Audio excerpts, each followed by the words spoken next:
Hello student, welcome to my YouTube channel Rohit academy. Student, आज हम इस वीडियो में आप लोगों को बताएंगे क्लास 9th का आप लोग का ये पेपर है। विषय आप लोग का हिंदी है। वार्षिक परीक्षा का ये 2024 का बिल्कुल वायरल पेपर है आप लोग का। और पेपर का कोड है आपका GR है। आप लोग का अगर स्कूल में वार्षिक परीक्षा का पेपर नहीं हुआ है कल कक्षा 9th का, तो आप लोग इस वीडियो को जरूर देखिएगा। पूर्णांक 70 में 70 नंबर आप लोग को इस वीडियो में कंप्लीट करेंगे और यहीं से आप लोग के भी स्कूल में क्वेश्चन पूछे जाएंगे। एक एक क्वेश्चन का आंसर बताएंगे। चलिए बिना देरी के शुरू करते हैं। खंड आ यहाँ से हमारा स्टार्ट होता है, जिसमें से बहुविकल्पीय प्रश्न दिए गए हैं।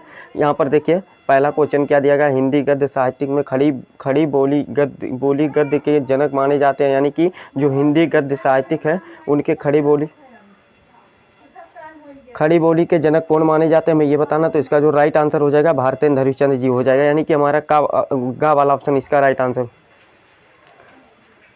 इसका जो सही आंसर हो जाएगा हमारा गा वाला ऑप्शन राइट हो जाएगा, भारतेंद्र हरिश्चंद्र जी हो जाएगा। दूसरा क्वेश्चन पूछा गया है कि लहरों के राजहंस कीर्ति के संबंध गद्य किस विधा की रचना है। तो ये जो है नाटक विधा की रचना है। यानी कि हमारा खा वाला ऑप्शन इसका राइट आंसर हो जाएगा। तीसरा क्वेश्चन देखिए क्या पूछा गया, और पेपर का कोड है आपका GR है। ये पेपर आप लोग के लिए बिल्कुल वायरल पेपर है। संपूर्ण तरीके से देखिएगा, सभी के स्कूल में यहीं से क्वेश्चन पूछे जाएंगे। तीसरा क्वेश्चन पूछा गया रानी कैद की कहानी के लेखक है, तो इंसा अल्लाह खान है। कौन है? इंसा अल्लाह खान है। यानी कि हमारा दा वाला ऑप्शन इसका राइट आंसर हो जाएगा। अगला क्वेश्चन पूछा गया कफन कहानी के लेखक है। यानी कि जो कफन है वो इसके लेखक कौन है, तो मुंशी प्रेमचंद जी है। यानी कि का वाला हमारा ऑप्शन इसका राइट आंसर हो जाएगा। और पांचवा क्वेश्चन पूछा गया कि नासिकेतु पख्यान के रचनाकार है। नासिकेतु पख्यान के जो रचनाकार हैं सरल मिश्र जी हैं। यानी कि हमारा खा वाला ऑप्शन इसका राइट आंसर हो जाएगा। फिर अगला क्वेश्चन पूछा गया कविता में प्रधानता होती है। यानी कि कविता में किसकी प्रधानता होती है, तो भावनाओं की प्रधानता होती है। यानी कि हमारा खा वाला ऑप्शन इसका राइट आंसर है। फिर 7 वाला क्वेश्चन पूछा गया, 7वां क्वेश्चन की पद्मावत की कवि है। यानी कि पद्मावत के कवि कौन है, तो मलिक मोहम्मद जायसी जी हैं। यानी कि हमारा गा वाला ऑप्शन राइट हो जाएगा। आप लोगों को संपूर्ण तरीके से यहीं से आप लोगों के भी स्कूल में क्वेश्चन पूछा जाएगा। और ये सभी जिले के लिए सभी के स्कूल में यहीं से क्वेश्चन सभी पूछे जाएंगे। देखो 8वां क्वेश्चन दिया गया कृष्ण भक्त काव्यधारा के प्रमुख कवि कौन है, तो कृष्ण भक्त जो काव्यधारा के प्रमुख कवि माने जाते हैं वो कौन है, सूरदास जी हैं। यानी कि हमारा खा वाला ऑप्शन इसका राइट आंसर हो जाएगा।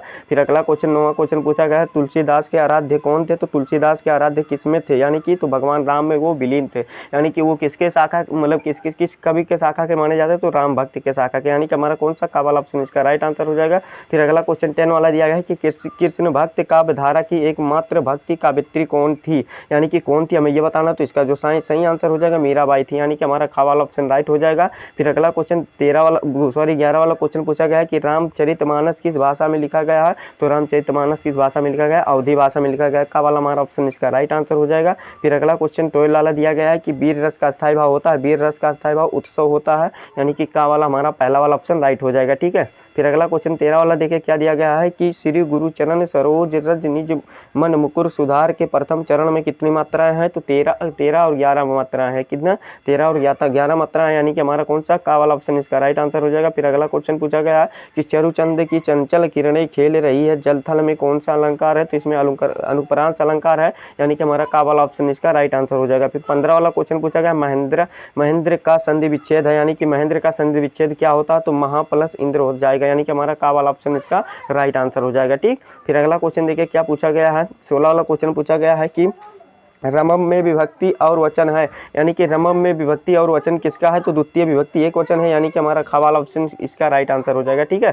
फिर अगला क्वेश्चन 17 वाला दिया गया है कि गम धातु लिट लकार उत्तम पुरुष का एक वचन रूप होता है, तो इसका क्या होता है, तो गमी श्याम होता है। यानी कि क्या हो जाएगा हमारा ये खा वाला ऑप्शन इसका राइट आंसर हो जाएगा। फिर अगला क्वेश्चन पूछा गया 18 वाला कि अश्व का पर्यायवाची होता है। अश्व का पर्यायवाची जो होता है घोड़ा होता है। यानी कि हमारा का वाला ऑप्शन इसका राइट आंसर हो जाएगा। फिर अगला क्वेश्चन 19 वाला दिया गया है कि निम्नलिखित में से शुद्ध वर्तनी है। यानी कि शुद्ध वर्तनी बताना, तो काव्यत्री यही जो है, यानी कि ये सही रूप में लिखा गया है। यानी कि इसका जो सही आंसर हो जाएगा हमारा खा वाला ऑप्शन इसका सही हो जाएगा। ठीक है। फिर अगला क्वेश्चन देखिए 20 वाला क्वेश्चन पूछा रात्रि का तद्भव होता, तो रात्रि का मतलब होता है रात होता है, यानी कि नाइट होता है। हमारा का वाला ऑप्शन इसका राइट हो जाएगा। तो बाबू आप लोग का यहाँ पर 20 में 20 नंबर, तो आप लोग का MCQ वाला झंझट खत्म कर दिया और कंप्लीट भी करा दिए। और आगे भी आप लोग सभी क्वेश्चन को देख लो, जितना क्वेश्चन बता रहे सभी आप लोगों के एग्जाम के लिए लिए इंपॉर्टेंट अच्छे तरीके से समझ लो। और आप लोगों को अभी इसी प्रकार से क्वेश्चन आएगा। देखो पहला क्वेश्चन क्या देगा कि निम्नलिखित गद्यांश पर आधारित प्रश्नों के उत्तर दीजिए, जिसके लिए 6 नंबर दिया गया है। इसमें पहला दिया गया है तोते को शिक्षा देने का काम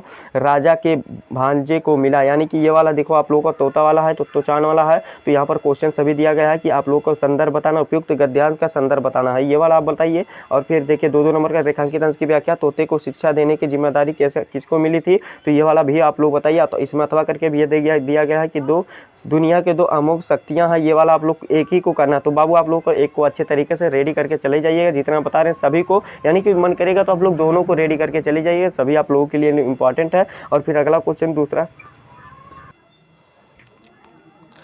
और फिर जो हमारा नीचे वाला क्वेश्चन दिया गया उसको भी अच्छे तरीके से आप लोग तैयार कर लीजिएगा। फिर यहाँ पर देखें दूसरा क्वेश्चन में दिया जाएगा निम्नलिखित पद्यांशों पर आधारित दिया जाएगा, जो कि 6 नंबर का ये वाला भी क्वेश्चन दिया जाएगा। और देखिए इसमें जो दिया जाएगा इसमें भी आप लोग को अथवा करके दिया जाएगा, चाहे आप ऊपर वाला कीजिए चाहे नीचे वाला कीजिए, तो वैसे आप लोग दोनों को अच्छे तरीके से तैयार करके पेपर देने जाइएगा। और यहाँ पर तीसरा क्वेश्चन क्या आ जाएगा, इसको भी देखिए कि निम्नलिखित गद्यांश पर संस्कृत का गद्यांश दिया गया, उसका संदर्भ और हिंदी में अनुवाद यानी कि अर्थ बताना है। 4 नंबर का क्वेश्चन दिया गया है, तो इसमें भी अथवा करके दिया जाएगा। दोनों को आप लोग अच्छे तरीके से तैयार कर लीजिएगा।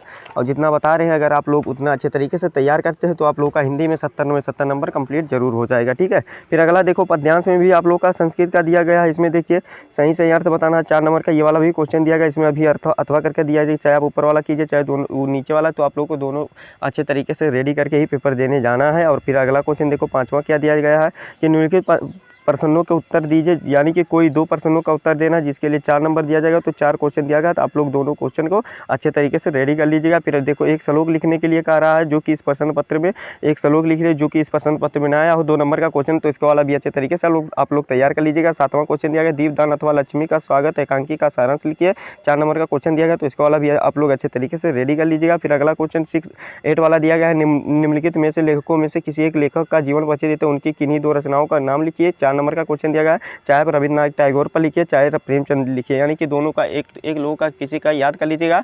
और आप लोगों का यही क्वेश्चन आप लोग 4 नंबर दे देंगे, ठीक। फिर 9वां क्वेश्चन दिया गया है कि निम्नलिखित कवियों में से किसी एक का कवि का जीवन परिचय देते उनकी किन्हीं 2 रचनाओं का उल्लेख कीजिए। आप लोग का मैत्री शरण गुप्त जी दिए गए हैं, और सूरदास का भी याद कर लीजिएगा। और इसमें पंडित प्रताप मिश्र भी गद्य वाले में पंडित प्रताप मिश्र का भी याद कर लीजिएगा। और ये सभी इंपॉर्टेंट है आप लोगों के लिए, मैत्री शरण गुप्त और जयशंकर प्रसाद जी हैं, ठीक। फिर अगला क्वेश्चन देखो मुहावरे और लोकोक्तियों को 2 अर्थ लिख करके वाक्य प्रयोग करना है, 3 नंबर इसके लिए दिया गया है, यानी कि आप लोग को इसको वाला भी अच्छे तरीके से रेडी कर लीजिएगा। फिर संस्कृत में अनुवाद आप लोग को किन्हीं 2 को करना है, आप लोग को इसके लिए 4 नंबर दिया जाएगा।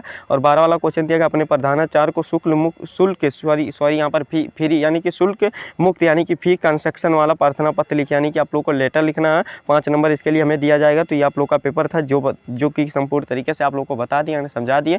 और आप लोग को देखिए ये पेपर बिल्कुल वायरल पेपर था, जो कि आप लोग को संपूर्ण तरीके से बता दिया समझा दिए। और ये पेपर को आप लोग को ये हमारा वीडियो आप लोग को कैसा लगा है कमेंट करके जरूर बताइएगा। अगर आप हमारे चैनल पर नए हैं तो चैनल को सब्सक्राइब कर दीजिएगा, बेल आइकन को भी दबा दीजिएगा। और हाँ, इस वीडियो को क्लास 9th के जितने भी स्टूडेंट हैं उनके पास अधिक से अधिक जरूर शेयर करके पहुंचा दीजिएगा, ठीक। चलिए आप लोगों से मिलते हैं नेक्स्ट वीडियो में नेक्स्ट टॉपिक के साथ, तब तक के लिए जय हिंद, जय भारत, वंदे मातरम।